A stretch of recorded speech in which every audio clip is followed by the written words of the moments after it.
그리스의 폴리스 시대가 저물고 도시 국가들이 내분으로 쇠퇴할 무렵 북방의 마케도니아에서 인류 역사상 가장 강렬한 불꽃이 타올랐습니다. 바로 알렉산드로스 대왕입니다.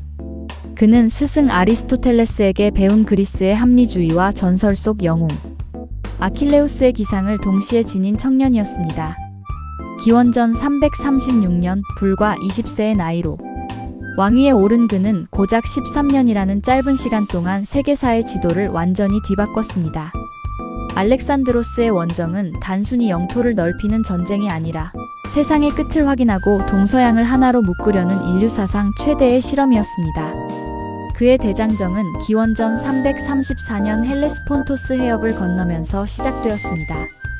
당시 전 세계 최강의 나라였던 아케메네스 왕조 페르시아와의 충돌은 피할 수 없는 운명이었습니다. 기원전 333년 이소스 전투에서 알렉산드로스는 수십만 명의 페르시아 대군을 상대로 소수의 정예의 기병을 직접 이끌고 적의 심장부로 돌진했습니다. 이 대담한 전술로 페르시아의 다리우스 3세를 패퇴시킨 장면은 오늘날까지도 전술의 정점으로 꼽힙니다. 그는 멈추지 않았습니다. 이집트로 진군하여 해방자로 환영받으며 파라오의 칭호를 얻었고 나일강 하구에 자신의 이름을 딴 첫 번째 알렉산드리아를 건설했습니다. 이후 가우가멜라 전투에서 페르시아 제국을 완전히 붕괴시킨 그는 페르세폴리스의 궁전을 불태우며 새로운 시대의 개막을 선포했습니다. 알렉산드로스의 진격은 힌두쿠시 산맥의 험준한 고개를 넘어 인도 북서부 인더스강 유역까지 다다랐습니다. 병사들의 피로와 향수병으로 인해 회군을 결정하기 전까지 그는 알려진 세상의 거의 전부를 발 아래 두었습니다. 하지만 그의 진정한 위대함은 정복한 땅을 다스리는 철학에 있었습니다. 그는 무력으로 지배하되 문화로는 포용하는 융합 정책을 펼쳤습니다. 정복지 곳곳에 70여 개의 알렉산드리아를 세워 그리스 지식의 거점으로 삼았고 스스로 페르시아의 복장을 입고 페르시아 여인과 결혼했습니다. 만 명의 부하에게 현지 여인들과의 합동 결혼식을 올리게 한 사건은 인종과 문화의 벽을 허물려는 그의 강력한 의지를 보여줍니다. 피정복민의 종교와 관습을 존중하고 그들을 제국의 파트너로 삼으려 했던 그의 시도는 동양과 서양이 진정으로 만나는 거대한 용광로를 만들었습니다. 기원전 323년 바빌론에서 맞이한 33세의 젊은 나이의 갑작스러운 죽음은 이 거대한 제국을 마케도니아, 시리아, 이집트로 찢어놓았습니다. 하지만 그가 뿌린 씨앗은 헬레니즘이라는 거대한 꽃을 피웠습니다. 그리스 문화가 오리엔트의 신비로운 문화와 섞이며 탄생한 이 새로운 문화는 세계 시민주의와 개인주의라는 현대적 사고의 원형을 제시했습니다. 짧았지만 누구보다 뜨거웠던 알렉산드로스의 생애는 국경과 인종을 넘어 문명이 어떻게 서로를 고양시킬 수 있는지를 보여주는 역사적 증거입니다. 90%는 틀렸습니다. 알렉산드로스가 단순히 땅만 넓힌 정복자인 줄 알거든요. 그는 인류 역사상 최초로 글로벌 융합을 꿈꿨던 위대한 전략가였습니다. 스스로 생각하는 힘, 시민의 교양입니다. 알렉산드로스 제국은 무너졌지만 그 토대 위에서 찬란하게 빛난 헬레니즘 문화는 그 후 약 300년 동안 지중해와 서아시아를 지배했습니다. 헬레니즘은 단순히 문화의 기계적인 결합이 아니었습니다. 작은 폴리스라는 좁은 울타리에 갇혀있던 인간의 사고가 나는 세계라는 거대한 공동체의 시민이다라는 세계. 시민주의로 확장되는 거대한 정신적 혁명이었습니다.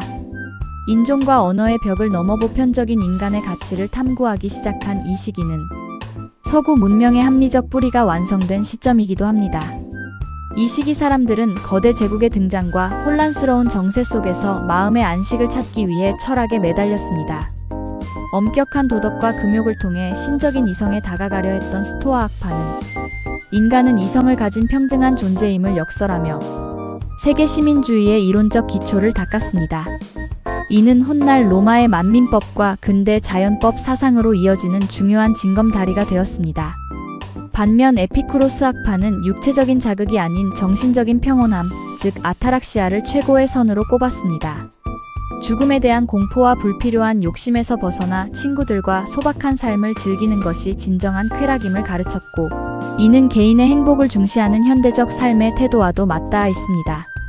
예술 분야에서는 조화와 균형을 중시하던 그리스 고전미를 넘어 인간의 감정과 근육의 움직임을 극적으로 표현하는 사실주의가 발달했습니다. 고통에 몸부림치는 모습을 리얼하게 묘사한 라오콘 군상이나 우아함의 정점을 보여주는 밀로의 비너스, 승리의 역동성을 담은 니케상은 헬레니즘 예술의 정수입니다. 이 아름다움은 동쪽으로 흘러가 인도의 간다라, 지방에서 부처의 모습을 인간처럼 조각하는 간다라 양식을 탄생시켰습니다. 서양의 외모를 가진 부처님이 처음 제작된 이기적 같은 사건은 헬레니즘이 가진 융합의 힘을 상징합니다. 과학적 성취는 더욱 경이롭습니다.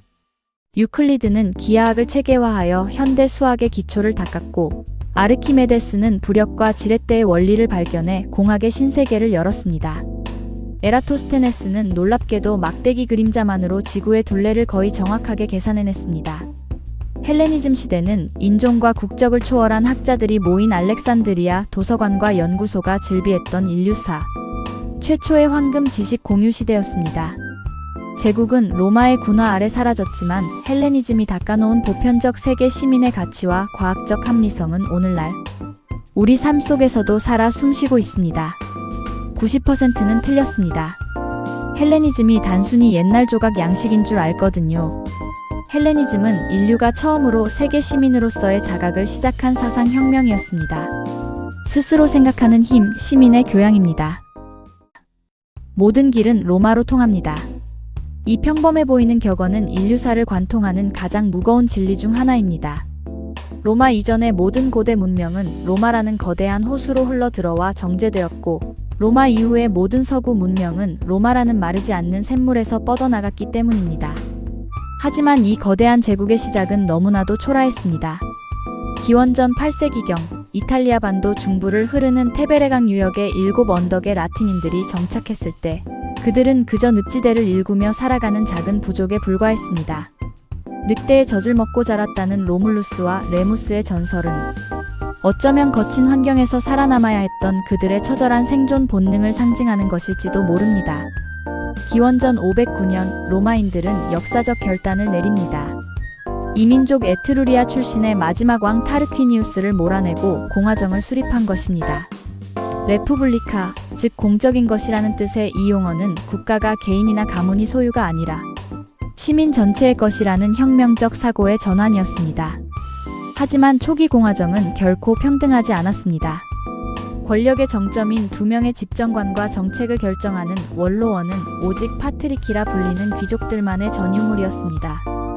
평민인 플레브스들은 전쟁이 터지면 목숨을 걸고 싸웠지만 정작 국가에 나아갈 길을 결정하는 자리에는 앉을 수 없었습니다. 90%는 틀렸습니다. 서양 민주주의의 기원이 오직 아테네의 광장에만 있다고 믿거든요. 하지만 로마는 아테네보다 훨씬 더 끈질기고 실용적인 방식으로 평민의 권리를 확보해 나갔습니다. 기원전 494년 적군이 로마의 턱 밑까지 진격해온 절체절명의 순간 평민들은 무기를 내려놓고 성산으로 퇴거하며 파업을 선언했습니다. 우리에게 권리를 주지 않는다면 당신들이나 귀족들끼리 로마를 지켜보라는 배수진이었습니다. 당황한 귀족들은 평민의 신체적 불가침권을 가진 호민관직을 신설하고 평민회를 허용했습니다. 이는 인류 역사상 가장 성공적인 비폭력 투쟁 중 하나였습니다. 로마 민주주의의 진정한 위대함은 이를 시스템으로 고착화했다는 점에 있습니다. 기원전 451년 귀족들이 관습이라는 명분으로 법을 자의적으로 해석하던 시대를 끝내기 위해 12개의 동판에 법을 새긴 12표법이 탄생했습니다. 이는 로마 시민이라면 누구나 눈에 보이는 법의 보호를 받을 수 있다는 법치주의의 장엄한 서막이었습니다.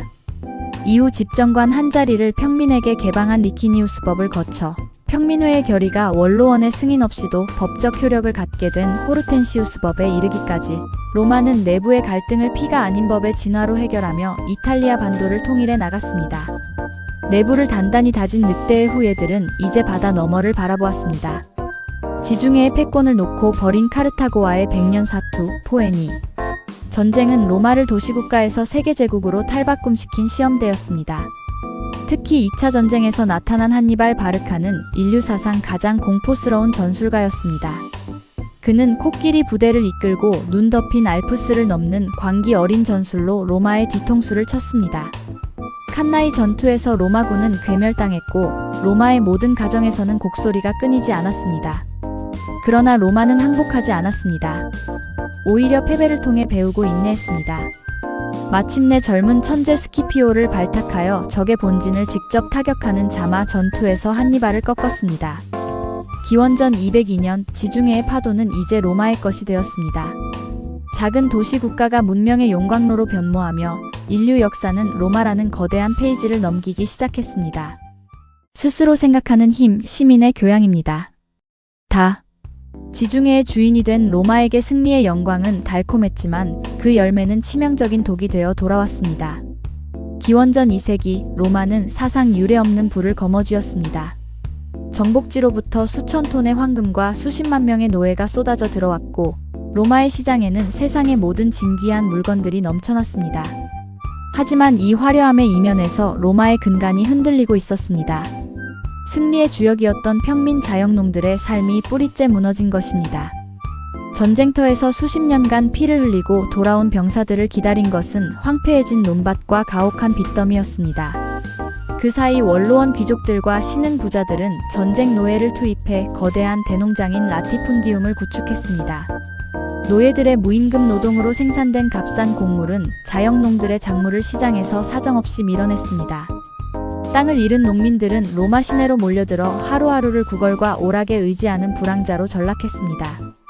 국가를 지탱하던 허리가 부러진 것입니다. 90%는 틀렸습니다. 로마 공화정이 단순히 타락한 황제들 때문에 망한 줄 알거든요. 사실 로마는 극심한 빈부격차라는 내부의 암세포 때문에 무너졌습니다. 이 절체절명의 위기에서 제국을 수술하려 등장한 영웅들이 바로 그라쿠스 형제입니다. 명문 귀족 출신이면서도 민중의 편에 섰던 그들의 등장은 로마 정가에 엄청난 파문을 일으켰습니다. 기원전 133년 형 티베리우스. 그라쿠스는 귀족들의 국유지를 몰수하여 농민에게 재분배하자는 농지법을 던졌습니다. 하지만 기득권을 위협받은 원로원은 그를 선동가로 몰아 광장에서 몽둥이로 살해했습니다. 동생 가이우스 그라쿠스가 형의 꿈을 이어받아 곡물법과 사법개혁을 단행했으나 그 역시 원로원의 이간질에 지지 기반을 잃고 스스로 목숨을 끊어야 했습니다. 두 형제의 죽음 이후 로마는 대화의 시대가 아닌 칼의 시대로 접어듭니다. 귀족 중심의 벌쪽파와 민중 중심의 평민파가 처절하게 싸웠고 스파르타쿠스의 반란은 로마를 뒤흔들었습니다. 90%가 놓치는 역사적 비극. 개혁의 기회를 살해한 로마는 이제 필연적인 1인 독재의 길로 걸어 들어가고 있었습니다. 빈부 격차를 해결하지 못한 민주주의가 어떻게 독재라는 괴물을 불러내는지 그라쿠스 형제의 비극은 오늘날의 우리에게도 서늘한 경고를 던집니다. 스스로 생각하는 힘, 시민의 교양입니다. 그라쿠스 형제의 실패 이후 로마는 100년의 내전에 돌입했습니다. 이 혼란을 잠재운 것은 시스템이 아닌 영웅들이었습니다. 카이사르가 갈리아를 정복하며 로마의 질서를 재편하려 했지만 원로원의 칼날에 쓰러졌고 그의 양아들 옥타비아누스가 안토니우스와 클레오파트라 연합군을 기원전 31년 악티움 해전에서 격파하며 최후의 승자가 되었습니다. 그는 스스로를 제일 시민이라 불렀지만 원로원은 그에게 존엄한 자라는 의미의 아우구스투스 칭호를 바쳤습니다. 사실상의 제정이 시작된 것입니다. 이후 약 200년 동안 로마는 로마의 평화라고 불리는 유례없는 번영을 누립니다. 오연제라고 불리는 현명한 황제들이 제국을 다스렸고 로마의 법과 문화는 유럽 전역으로 퍼져나갔습니다. 하지만 3세기경부터 로마는 다시 위기에 빠집니다. 군인들이 제멋대로 황제를 세우고 죽이는 군인 황제 시대가 도래하며 제국은 만신창이가 되었습니다. 90%는 틀렸습니다. 로마가 한순간에 폭삭망한 줄 알거든요. 사실 로마는 멸망의 문턱에서 끈질기게 부활을 시도했습니다. 4세기 초 콘스탄티누스 황제는 313년 밀라노 칙령을 통해 크리스트교를 공인하여 제국의 정신적 통합을 꾀했습니다. 또한 수도를 로마에서 콘스탄티노폴리스로 옮겨 새로운 부흥을 꿈꿨습니다. 마지막 부흥의 불꽃은 테오도시우스 황제였습니다. 그는 392년 크리스트교를 국교로 삼아 제국을 하나로 묶으려 했습니다. 하지만 제국은 너무나 거대했고 게르만족의 압박은 거세졌습니다. 395년 테오도시우스가 사망하자 로마는 결국 동과 서로 영구히 나뉘게 됩니다.